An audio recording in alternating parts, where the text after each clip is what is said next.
So this is going to be another movie review. This one's called John Cocteau, Autobiography of an Unknown, 1985. This movie sucked. I gave it 1 out of 5 stars. It's a documentary about the aforementioned John Cocteau. It's like watching Fellini brag about himself, but instead of Italy, this one takes place in France. He even goes to so far to compare his artwork to the Sistine Chapel. Come on. Who is he trying to kid? I guess he's a loner guy, and he's in love with this young French dude, teenager or early 20s, who died at like age 22. I guess he was a playwright or something. So you get to see a naked black and white photo of this guy. Not very appealing to see his limp dingling there. In addition, John Cocteau keeps referring to himself as a poet. I guess I was correct on my first assumption that his first movie, Blood of a Poet, is autobiographical, even though it has Lee Miller in it. So forgive my little faux pas, no part of my French. Anyway, he also brags that Charlie Chaplin mentioned France is the only place where you can be in film, artwork, and whatever else the hell he was doing at the time.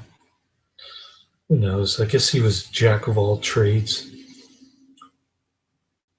I just like watching his surreal movies like Blood of the Poet and Beauty and the Beast. But as far as his personal life, I could really care less. It's like watching that dumbass Fellini brag about himself, how he's God's gift and he's got special powers and all this stuff. It was kind of interesting to see how they did Beauty and the Beast using some kind of trolley system. That's always been interesting to me.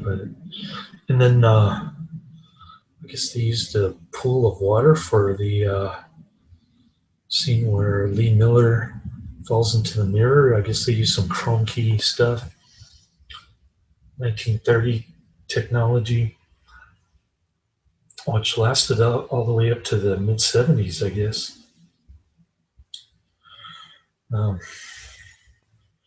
So chrome key has been around for a while. Anyways, I didn't really pay much attention to what John Cocteau was saying. All this intellectual stuff about the bourgeoisie, I could really care less. Well, he thinks he's an intellectual, but he's really a communist turd. Anyway, I miss most of the French words, even though they were translated into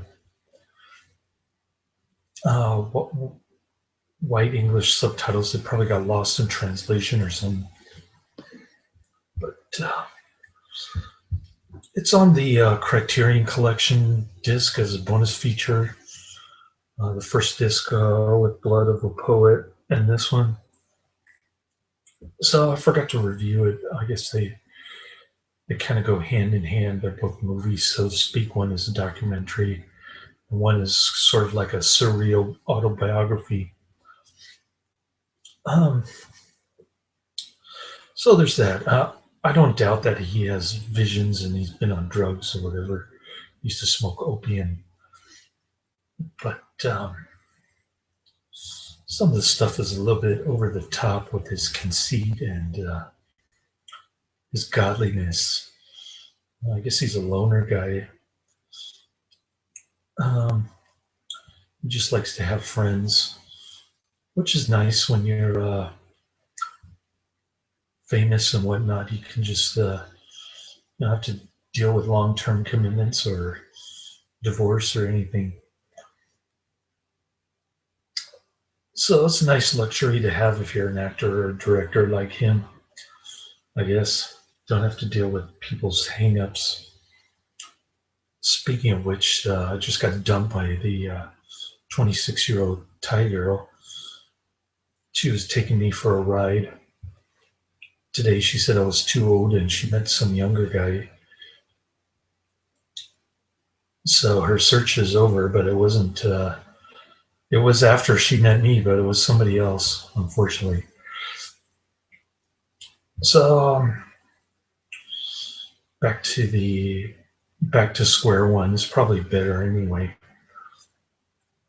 that I didn't marry her and she ended up divorcing me because I'm too old or whatever. But enough about my personal life digressions. I'd like to go on another date, sometime within next week, but trying to update my Netflix queue here. A lot of new DVDs out, a lot of stuff on Instant View that's not on my list. So I'll be working on that all day today, Memorial Day, and just want to catch up on my new movie reviews since I recently saw this one, but forgot to review it for whatever reason.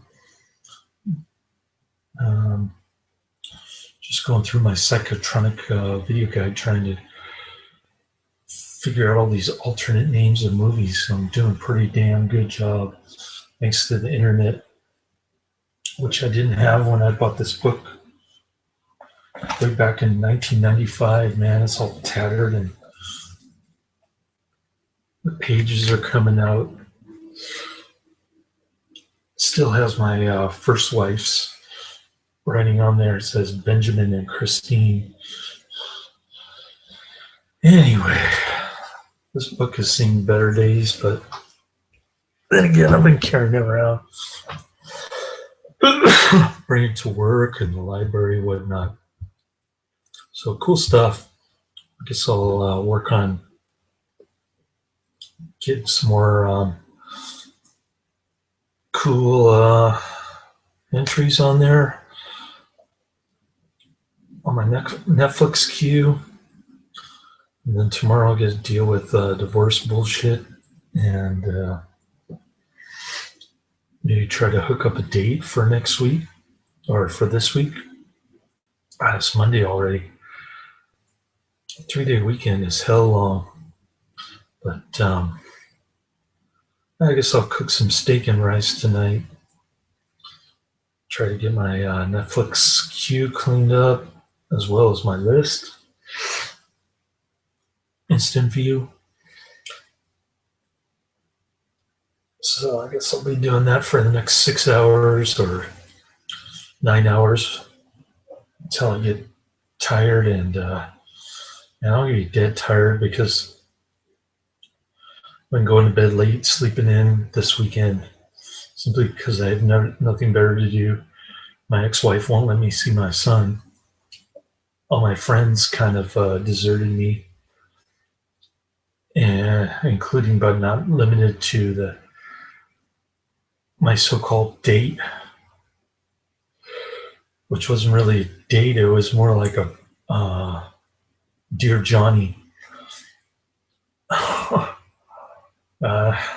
Been through hundreds of those, so it's not like anything new, but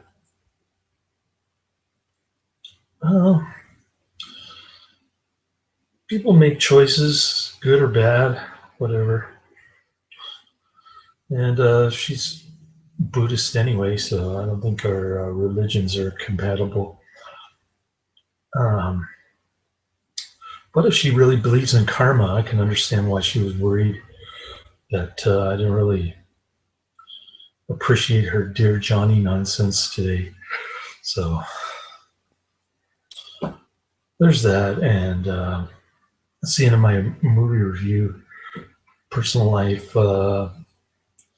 boredom today, just going through the movies, trying to get it ready for the next batch, so to speak.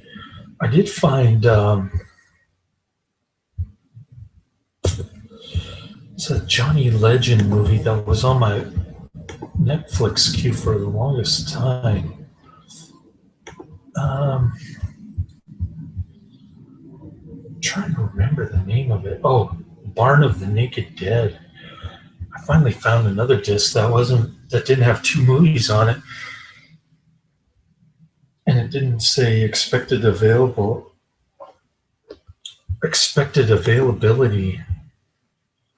Uh, very long wait or something.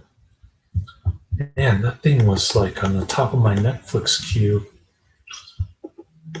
for like a year or something ridiculous.